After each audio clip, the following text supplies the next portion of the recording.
China ఎక్కడ ఉంది చూడు, మనతోటే స్టార్ట్ అయ్యారు. మనతోటే మన 1970s ఆ టైంలోనే వీళ్ళు కూడా స్టార్ట్ అయ్యారు. మనతో స్టార్ట్ అవ్వలేదు. కమ్యూనిస్ట్ కంట్రీ అయిన చైనా, సోషలిజాన్ని ఫాలో అయ్యే చైనా 1978 లోనే క్యాపిటలిజాన్ని ఫాలో అయింది, అట్రిబ్యూట్ చేసుకుంది.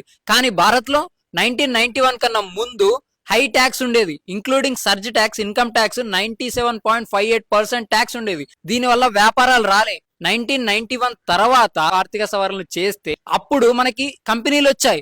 1998 లో కంపెనీస్ అన్ని భూమ్ అయ్యాయి.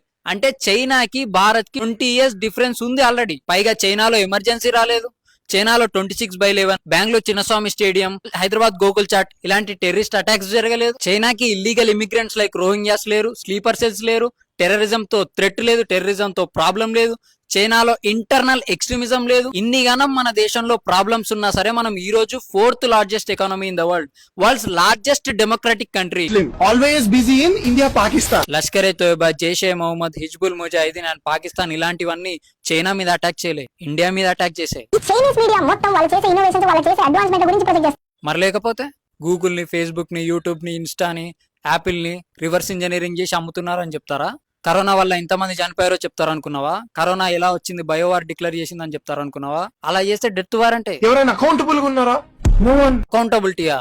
మన శత్రుదేశమైన చైనా అక్సేచిన్ ని ఇల్లీగల్ గా ఆక్యుపై చేసిన చైనా, భూటాన్ ని ఇల్లీగల్ గా ఆక్యుపై చేసిన చైనా, మన అరుణాచల్ ప్రదేశ్ ల్యాండ్ ని, వెస్ట్ బెంగాల్ ల్యాండ్ ని ఇల్లీగల్ గా ఆక్యుపై చేయాలని చూస్తున్న చైనా, పాకిస్తాన్ కి, మయన్మార్ కి ఇల్లీగల్ గా ఫండ్స్ ఇస్తూ టెర్రరిజాన్ని ఎంకరేజ్ చేసి మన మీదకి అటాక్ పంపిస్తున్న చైనా, శ్రీలంకకి అప్పులిచ్చి పోర్ట్స్ ని ఆక్యుపై చేసి వాళ్ళ ఆర్మీని దింపిన చైనా, మన ల్యాండ్ అయిన పిఓకేలో మన పర్మిషన్ లేకుండా సిపాక్ ప్రాజెక్ట్ కడుతున్న చైనా, మనని అష్ట దిగ్బంధనం చేయాలని చూస్తున్న చైనాని ఎదుర్కోవడానికి ఒకవైపు జయశంకర్ గారు, మరోవైపు అజిత్ దోవల్ గారు జియో పాలిటిక్స్ ని స్ట్రెంథెన్ చేస్తూ, బయలెటరల్ రిలేషన్స్ ని స్ట్రెంథెన్ చేస్తూ, ఫిలిపీన్స్ కి బ్రహ్మోస్ లాంటి మిసైల్ ఎక్స్పోర్ట్ చేసి సౌత్ చైనా సీలో చైనా డామినేషన్ ని తగ్గిస్తూ, ఇన్ఫీరియారిటీ కాంప్లెక్స్ లో ఉన్న మనకి ధైర్యాన్ని ఇచ్చి నమ్మకాన్ని కలిగిస్తే, అసలు నేషన్ ఇంట్రెస్ట్ ఏంటో తెలుసుకోకుండా, స్ట్రాటజిక్ విజన్ అర్థం చేసుకోకుండా, హిస్టరీ తెలుసుకోకుండా, geo politics, free trade agreements, bilateral relations, contemporary bilateral relations ని అబ్జర్వ్ చేయకుండా శత్రు దేశంలోకి వెళ్లి మాతృదేశాన్ని ప్రశ్నిస్తున్నానని